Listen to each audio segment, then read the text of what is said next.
Welcome to the Siphers Family Real Estate Podcast, hosted by the real estate genius, Craig Siphers. Hi, I'm Craig Siphers, and I'm here today with Brad Mildenberger, and this is our podcast sponsored by Siphers Family Real Estate since 1966 and Exit Realty Bittert Valley. Brad, thanks for being here. No, it's great. I appreciate it. What I want to do is you and I talked a little earlier about kind of the content of what we could talk about, because you were talking about your dad, my dad, and you and I, and we go way, way back. Oh boy, we've had the opportunity, Greg, in Ravalli County to see the valley really start to prosper, and just in the last 10 years, we've seen it go from 40,000 people to 50,000 people in the valley. But I get a big kick. I think back at your father back. It was 1965, 1966. I used to be sweeping our old Quonset hut at the old C&M Motor Company. Right. And I go out there one day, and your dad comes rolling in with that big roar of laughter as he buys himself a brand new Eldorado. So he no more gets home that night, and he piles it up. And of course, he was our insurance agent, but he piled it up without insurance. Great. And never forget him coming back in and pick out another Cadillac Eldorado the next day. and just said, "Don't tell the wife." Just keep that quiet. There's a number of good stories, but I want to focus on, tell me a little of the history about the Mildenbergers in the valley. Yeah, it's a lot of things I didn't know till about 10 years ago. My dad had a sister and a brother, and my dad came here, I'll be close on this, when he was around, I suppose, 4 years old. Okay. And their family went broke in the Depression, and they were from North Dakota. Okay. And they got here to pick raspberries. So some of the beets factories and raspberries they had is actually in the old Exit building. That's the workout facility over by the ballpark. Right. Matter of fact, I found my father's name in there back when they had tore it down, and Todd Lindsay had bought it and redid it the way it is today. But my dad figured out long ago that it wasn't going to work very well picking apples and raspberries.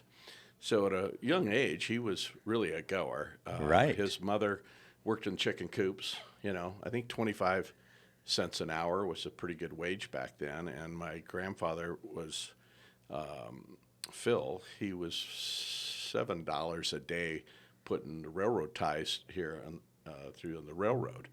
So my dad had a lot of different things going on. He figured out with Lee Enterprises the fact that he could go in and people wouldn't pay for their newspapers. So he ultimately basically created the Black Eye Club. You worked for him or you got a black eye. And he took over all the newspapers and went to Lee Enterprises. Everything that people owe you, if I can get 70%, I'll collect the money. Yeah. So he was a goer in that. And 9, 10, 11, 12 years old, he was in his own Model T and going to the reservations where cotton candy machines where the Indians had money. And he could have come home with a lot of change in the back of the Model T, and along the way they'd have smokers fights. Yeah. And then, of course, he would jump right in the middle of that. He was quite a boxer. Yeah, he was a phenomenal boxer. Great story along the way is he couldn't wait to get to the armed forces. Right. He couldn't wait to get there to fight the Korean War. He thought this was going to be really wonderful. Found out differently at a later date. But my mother, they were together since third grade. Yeah. And they're married, I think, 73 years. Yeah, wow. Or more. Dad passed away last August 4th. Right.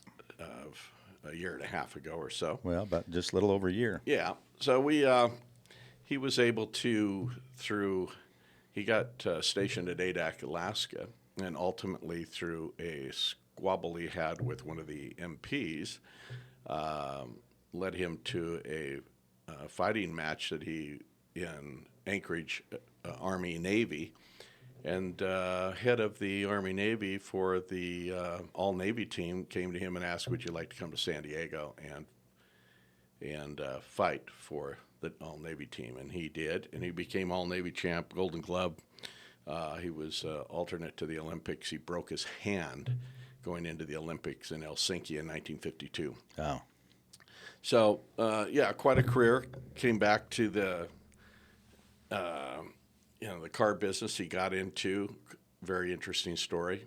But before, when he was, how old was he, Brad? He bought his folks a house. Yeah, he was, probably 11 or 12. He put together, at that time, he bought a pretty decent home for $1,100, which in today's money would be like $1,000,001.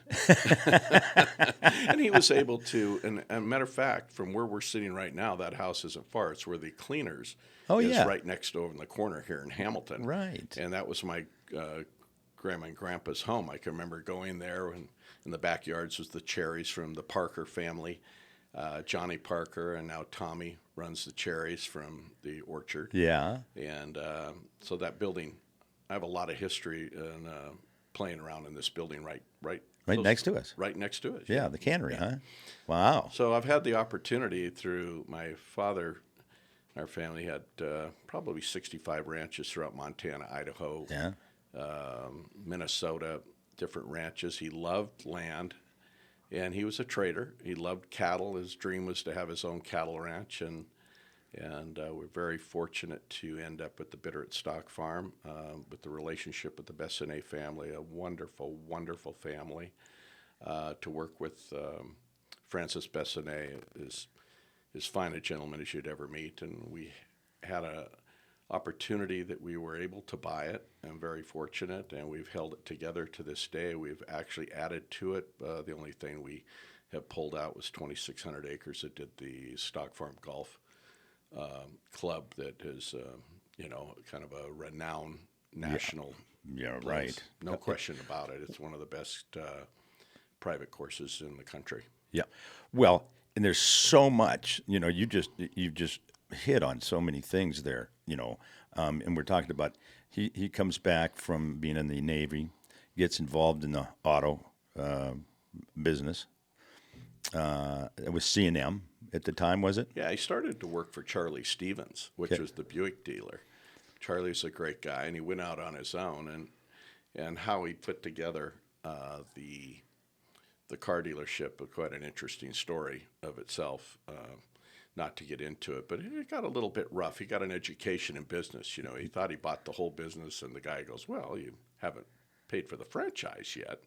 And it went from one thing to the other. Finally, he got it done. He hung him out where Ford's store is. He hung the guy by his heels outside the window and said, "You're going to sign the paper, or you're going to have a serious problem." Well, there's some other He was a stories. tough guy. Yeah. He was a knockout artist. He was...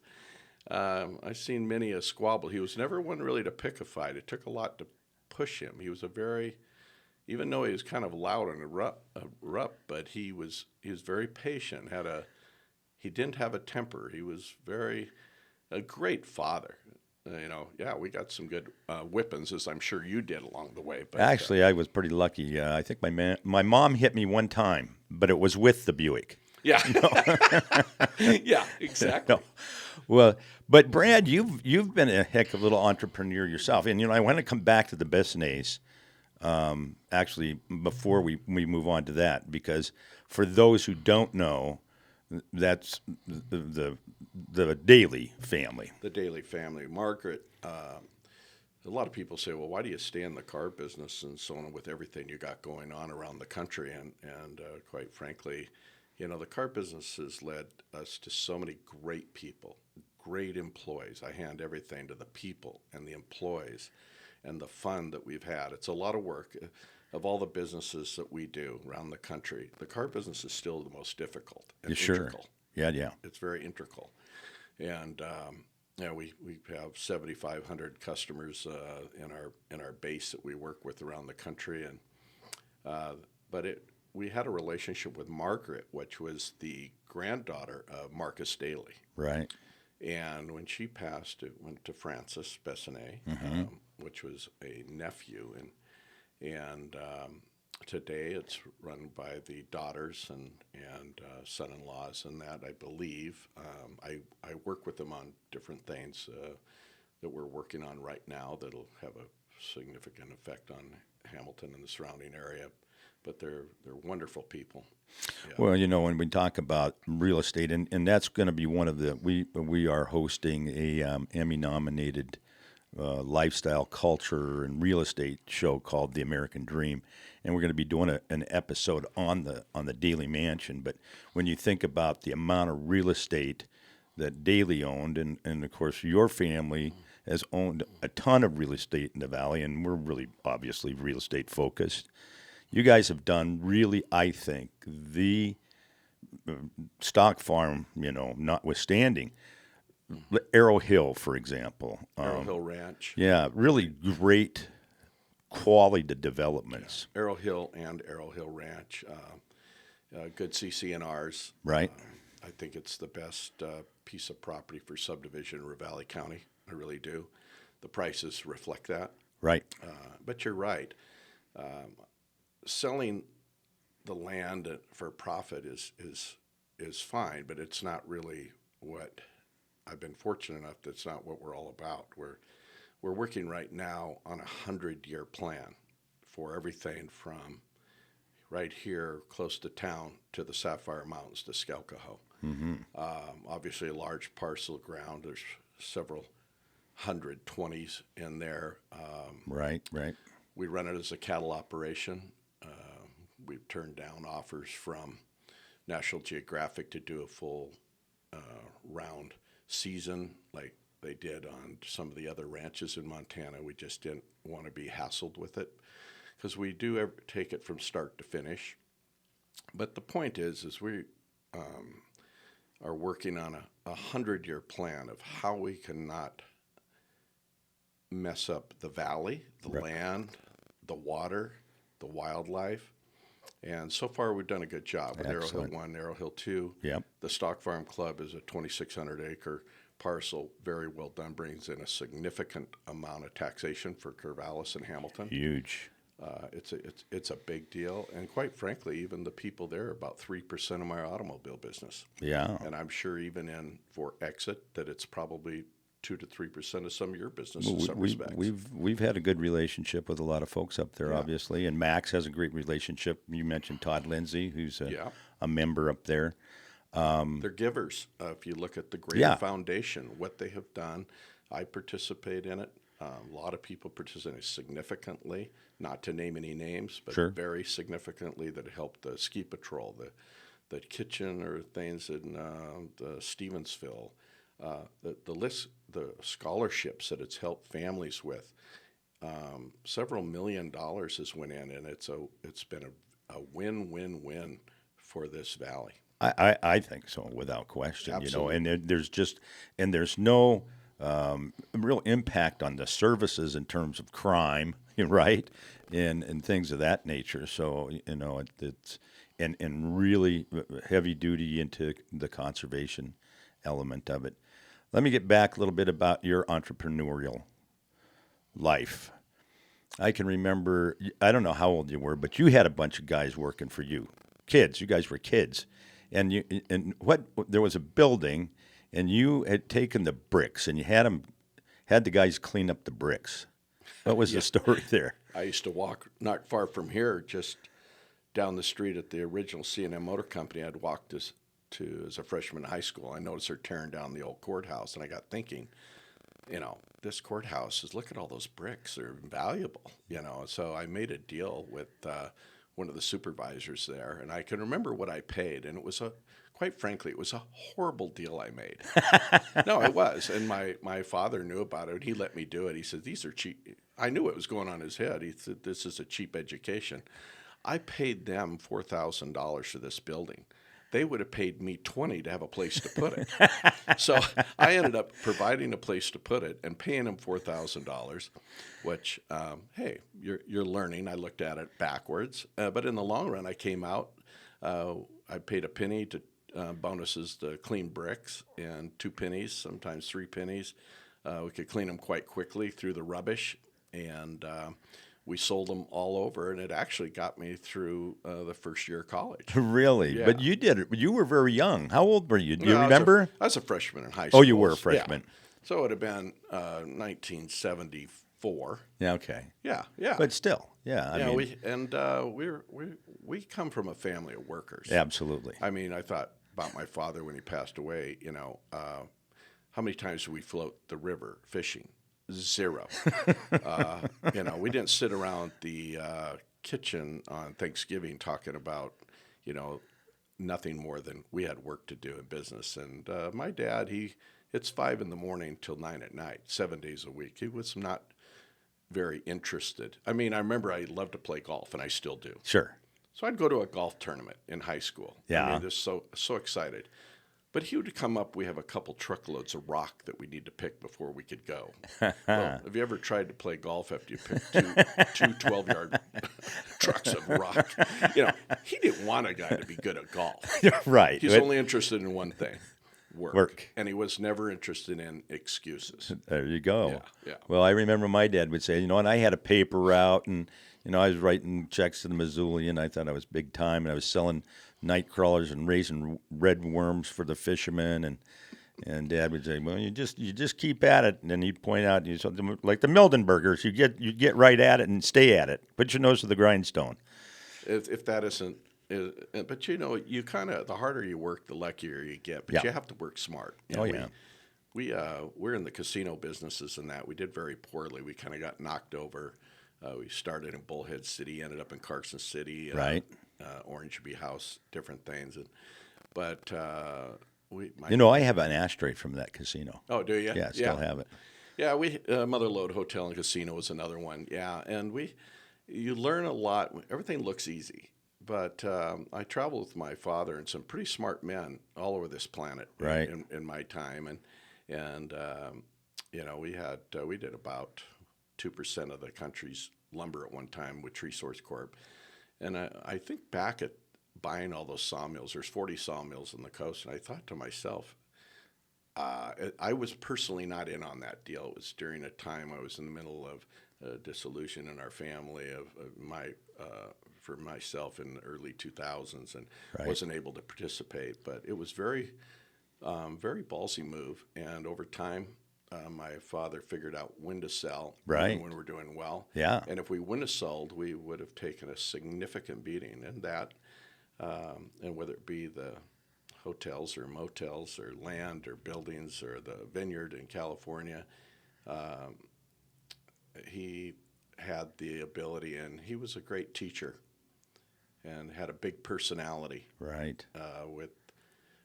And a good judgment on partners. We have mostly partners are for dancing, but he had a great ability to judge a partner. And still the ones I have today. I mean, Dave Fisher, he runs 7,000 apartments in the country. Now, was he the one that spoke predominantly at your dad's memorial That's out correct. at the stock farm? He was speaking. Yeah, I loved that. That was just hilarious. He had some great stories. Yeah, he loved my dad. We met him, actually, we were doing the stock farm golf course layout originally, and we said, who do we know that knows something about golf? So we brought in Dave. He's played more rounds of golf than anybody we knew, and kind of did the original layout until ultimately, through association with Charles Schwab, we said, you know what, we're going to build this golf course. And he goes, yeah, are you? I'd like to take a look. Well, we went from having something we were going to do to a different level, and it kind of got out of control financially to where we had to lay the burden onto somebody that could handle it and stand on Chuck's wallet Right. versus ours. But in the long run, Yeah. it actually worked, and we maintained the majority of the property around it, and we knew long term that it would be a winner. Wow. And it ended up to be significantly. There's 275 golfers there, and I'd say I have 200 very, very close friends there. We just finished the Bitterroot Cup with 40 from all over the country. And Right. to spend 5 days with 40 guys and have the best time you could have. And really influential people. Yeah. From every walk of life. We just went to Chicago to a tournament, Whistling Straits, and went up to Alaska fishing. Right. 20 of us together. Yeah. And where do you find those relationships if you didn't have the accessibility of something like that? So I praise the Lord every day that some of these dreams came true on that. Well, you're doing a terrific job in continuing that legacy, and I can tell you, your father was just phenomenal to me. And my father died. He died at 63, and left me with the business. And your dad was just a terrific advocate. I was 25 years old, and he'd always ask me questions, and of course I thought I knew something, and what I should have been doing is keep my mouth shut and listen to him 100%. But he'd ask me. I still think about the oil deals. Yeah.